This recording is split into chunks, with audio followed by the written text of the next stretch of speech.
નમસ્કાર વિદ્યાર્થી મિત્રો, આજે આપણે એકમ 4માં લણણી અને પાક પછીનું વ્યવસ્થાપન વિશે અભ્યાસ કરીશું. તો સૌપ્રથમ જોઈએ પરિચય.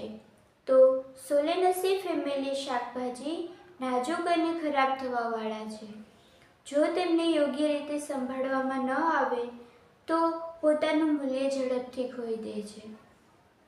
ખરાબ થવાથી બચાવવા માટે ગુણવત્તાને સારી બનાવી રાખવા માટે પાકણીની લણણીથી લઈ ઉપભોક્તા સુધી પહોંચે તે જરૂરી છે. શાકભાજીની લણણી પછી જીવન પરિપક્વતાનો નિર્ણય પાકની યોગ્ય અવસ્થા અને ઉપજની સાવધાનીપૂર્વક દેખભાળ પર આધાર રાખે છે. અપરિપક્વ અથવા તો વધારે પરિપક્વ શાકભાજીઓની લણણીથી ગુણવત્તામાં પતન અને ઝડપથી ક્ષય થાય છે. અનુસૂચિત તબક્કાઓમાં કપાયેલી શાકભાજીઓ આકર્ષક રીતે આકાર, રંગ અને સ્વાદમાં વિકસિત થઈ શકતા નથી. ઉપભોક્તા દ્વારા ત્યાગ કરી શકાય છે, એ માટે પરિપક્વતા સૂચક આંકોનું અવલોકન કરવું જોઈએ અને યોગ્ય વિધિથી લણણીનો યોગ્ય તબક્કો થવો જોઈએ. ઉપજની ગુણવત્તા જાળવી રાખવા અને સંગ્રહના જીવનને વધારવા માટે પાકની લણણી કરવામાં આવતી લણણી પણ એટલી જ અગત્યની છે. લણણી પછીના ટેકનિક ઉત્પાદનમાં કરવાના સાધનોના બચાવના સિદ્ધાંત પર કામ કરે છે. કાપેલી ઉપજના યોગ્ય વ્યવસ્થાપન કરવાથી લણણી પછી થવાવાળા નુકસાનમાં ઘટાડો આવે છે. આ પ્રક્રિયા શુદ્ધ દઢીકરણના માધ્યમથી લણણી કરવામાં આવેલ ઉપજને વધુ પોષક તત્વો સ્વીકાર્ય બનાવે છે.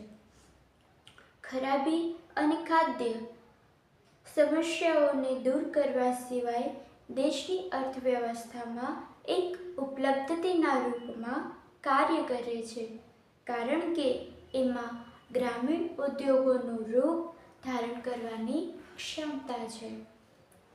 પૂર્વ શીતલન એટલે કે પ્રી-કુલિંગ, ધોવાણ ઉપચાર, પેકેજિંગ, સંગ્રહ અને પરિવહનની સાવધાની જેવા વિવિધ કારણો લણણી કરેલી ઉપજની જાળવણીમાં અગત્યના છે. લણણી પછી આ કારણો બજારોમાં શાકભાજીના સ્વજીવન શેલ્ફ લાઇફ અને કિંમતને અસર કરે છે. સોલેનેસી ફેમિલીના શાકભાજીઓની લણણી અને લણણી કર્યા પછીના પાકનું જ્ઞાન તેમજ ઉપજથી વધુ વળતર પ્રાપ્ત કરવાવાળા ખેડૂત માટે જરૂરી છે. હવે સેશન 1માં આપણે સોલેનેસી ફેમિલી પરિપક્વતાના ધોરણે પરિપક્વતા અને પાકની લણણી વિશે આપણે માર્ગદર્શન મેળવીશું. તો પરિપક્વતા એક છોડ, ફળ અથવા તો અન્ય છોડના ભાગમાં જૈવિક વિકાસના તબક્કાની પ્રાપ્તિ છે, જેને તેમની ઉપરની પરિપક્વતા પણ કહેવામાં આવે છે. અલગ અલગ પાકની પરિપક્વતા અવસ્થા જુદી જુદી હોય છે. હવે જો તેમને હેતુ માટે ઉત્પાદનની લણણી કરવા માટે આવે છે તો પરિપક્વતાનો આ તબક્કો જેના પર ઉત્પાદનનો સૌથી ઇચ્છનીય રૂપમાં હોય છે, ઉપભોક્તાની પસંદગી માટે લણણી કરવામાં આવે છે. આને બાગાયતી પરિપક્વતા કહે છે. મોટાભાગની વનસ્પતિ પાકોમાં બાગાયતી પરિપક્વતા ઉપજની પરિપક્વતા પહેલાં થાય છે. રીંગણ મરચાંની લણણી બાગાયતી પરિપક્વતાના આધારે કરવામાં આવે છે.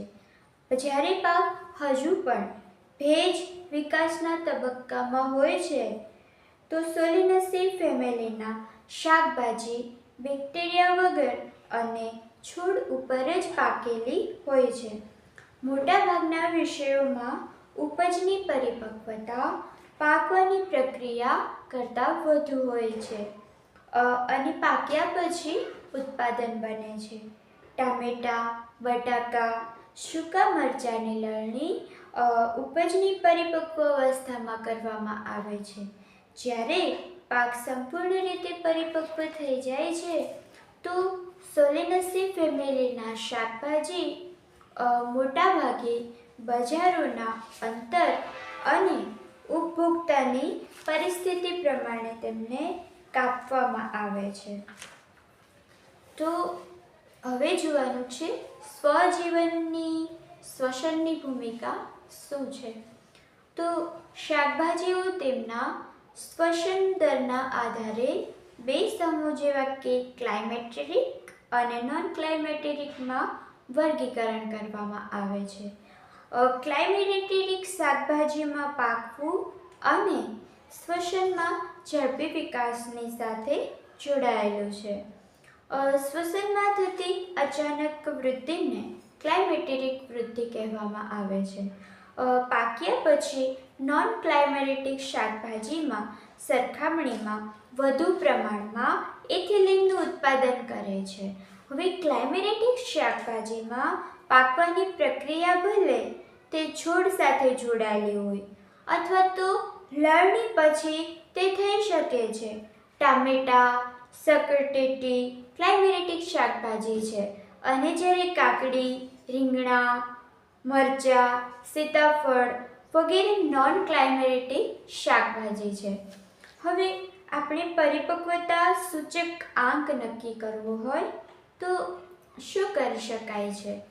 તો પરિપક્વતા સૂચક આંક છે એ પરિપક્વતાના તબક્કાનો તાજો વપરાશ, સંગ્રહ અથવા વેચાણ માર્કેટિંગ દૂરના સ્થળો માટે કાપવામાં આવે છે. શાકભાજીમાં પરિપક્વતાના યોગ્ય તબક્કાના ધોરણો નક્કી કરવા ઘણા જ મુશ્કેલ છે. અગત્યના માપદંડોની સાથે શાકભાજી વધવાના એક જ ખાસ અનુભવને શ્રેષ્ઠ પરિપક્વતાના માપવા માટે સૌથી ઉત્તમ ઉપાય હશે. તો પરિપક્વતા સૂચક આંક છે એ દ્રશ્ય પદ્ધતિઓ, એમનો કલર અને આકાર જુઓ. રસાયણ વિશ્લેષણમાં એસિડિક એટલે કે ખટાશ અને સ્ટાર્ચ. ભૌતિક વિધિમાં વિશિષ્ટ ગુરુતત્વ. ગણતરીની વિધિ થશે વાવણીથી લઈ અને લણણી સુધીના દિવસ અને રોપણીથી લઈ અને લણણી સુધીના દિવસ. તો પરિપક્વતાના સૂચક આંકનું મહત્વ. પ્રથમ છે સંવેદિત ગુણવત્તા, સ્વાદ, રંગ, સુગંધ અને બનાવટ, પોષણ ગુણવત્તા નક્કી કરવી. બીજું છે એક પૂરતી લણણી પછી અચલ જીવનની ચકાસણી કરવું.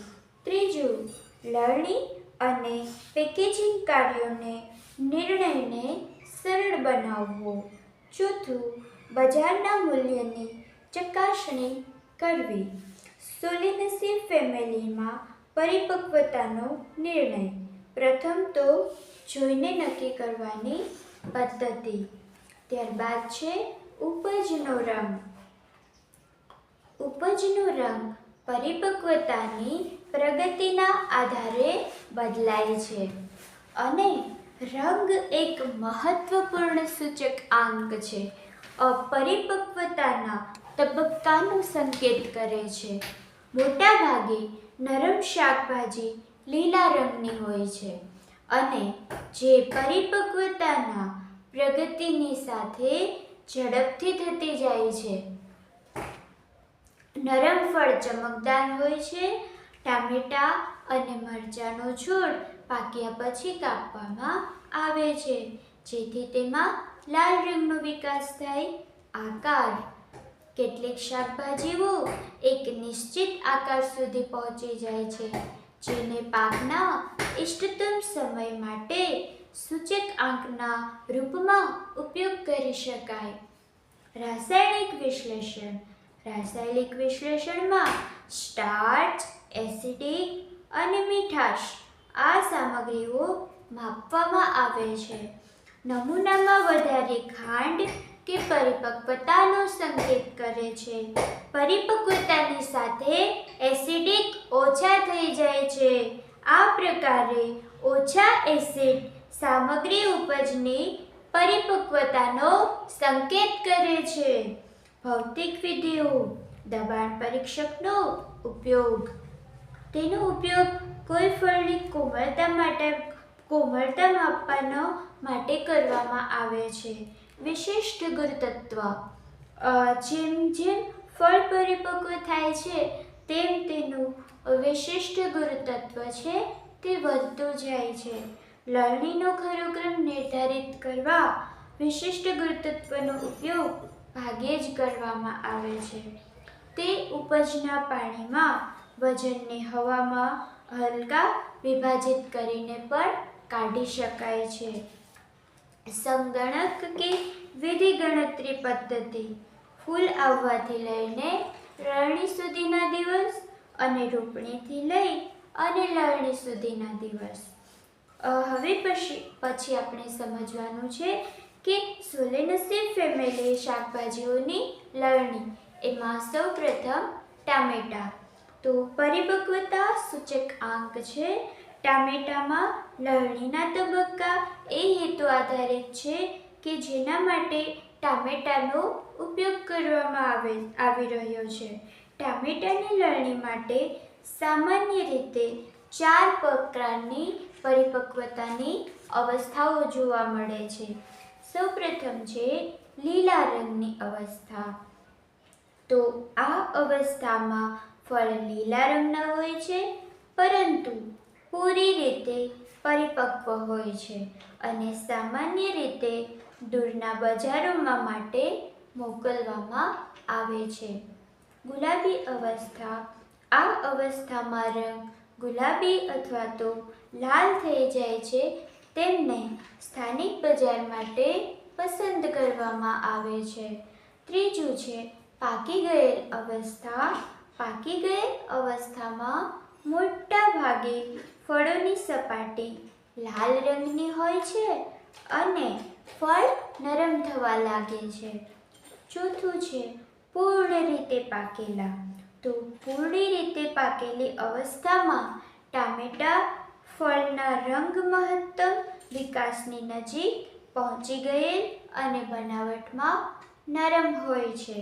સ્ટાર્ચ મીઠાશમાં પરિવર્તિત થઈ જાય છે અને ફળ સામાન્ય રીતે ડબ્બાબંધ અને પ્રક્રિયાના ઉદ્દેશ્ય માટે ઉપભોગ અથવા તો ઉપયોગ કરવામાં આવે છે. ટામેટાની રોપણી સામાન્યતઃ 80 થી 100 દિવસોમાં કરી શકાય, જ્યારે અનિશ્ચિત ખેતી પછી રોપણીના 70 દિવસોમાં કરવામાં આવે છે. ફળોની લણણી સાચી અવસ્થામાં કરવામાં આવવી જોઈએ, જે ફળોના ઉપયોગ હેતુ પર આધાર રાખે છે. ઘાટો લીલો રંગ. જ્યારે ઘાટા લીલા રંગને બદલવામાં આવે ત્યારે ફળ પર એક લાલ ગુલાબી છટા દેખાય છે. તો તે લણણીની આ અવસ્થામાં ફળોને લાંબા અંતરના બજાર માટે મોકલવામાં યોગ્ય છે. આ પ્રકારના ફળને શિપિંગ અથવા તો પરિવહનની 48 કલાક પહેલાં ઇથર અથવા તો એથફોન છાંટવામાં આવે છે. ફળોની પરિપક્વતા નક્કી કરવા માટે એક ધારદાર ચાકુની સાથે ટામેટાના ટુકડા કરવા સૌથી સહેલી રીત છે. જો કોઈ બીજ સહેલાઈથી કાપવામાં સક્ષમ છે તો ફળ માટે પાક એ બહુ અપરિપક્વ છે અને બરોબર પાકે નહીં તેવું છે. બ્રેકર ચરણ એટલે કે તૂટવાની અવસ્થા. સૌથી સારી ગુણવત્તાવાળી ચકાસણી કરવા માટે ફળ તૂટવાની અવસ્થામાં કાપવામાં આવે છે. આ તબક્કામાં મંદ ગુલાબી રંગ ફળના 1/4 ભાગ પર જોવા મળે છે. આ ફળ શિપમેન્ટ દરમિયાન ઓછા ખરાબ થાય છે અને હંમેશા ઓછા પરિપક્વ ટામેટાની સરખામણીએ આર્થિક લાભ આપે છે. ટર્નિંગ સ્ટેજ એટલે કે બદલાવ અવસ્થા. તો સૌપ્રથમ ટર્નિંગ સ્ટેજ છે એ પહેલો તબક્કો છે ગુલાબી તબક્કો. તો તે આ ફળના 3/4 ભાગ પર ગુલાબી રંગનું અવલોકન કરવું. બીજું છે લાલ ગુલાબી આ સ્તર. ટામેટાના ફળ હજુ પણ કઠણ છે અને લગભગ બધા જ ફળ ગુલાબી રંગમાં બદલાઈ જાય છે. ફળોને સ્થાનિક બજારોમાં વેચવા માટે આ તબક્કામાં લણણી કરવામાં આવે છે. ત્યારબાદ છે લાલ પાકેલા ટામેટા. તો લાલ પાકેલા તબક્કામાં ટામેટાના ફળ સંપૂર્ણ રીતે પાકેલા હોય છે, જેમાં લાલ રંગ હોય છે અને ફળ નરમ થવા લાગે છે. આ ફળોનો ઉપયોગ ડબ્બાબંધી અને પ્રક્રિયાના હેતુથી કરવામાં આવે છે. આવા ફળોની લણણી કાં તો સવારે અથવા તો મોડા સાંજે કરવી જોઈએ. હાથ ફેરવવાથી ગતિથી કાપેલા ફળ છોડથી ફળોને અલગ કરે છે. પાકેલા ફળોને માત્ર યોગ્ય કન્ટેનરોમાં રાખવા જોઈએ અને છાંયડામાં રાખવા જોઈએ. બધા જ ફળ એક સમયે પરિપક્વ થતા નથી, કારણ કે તે 4-5 દિવસોના અંતરે કાપવામાં આવે છે. શાકભાજીના જીવનકાળ દરમિયાન ટામેટાને 17 થી 11 વાર કાપી શકાય છે.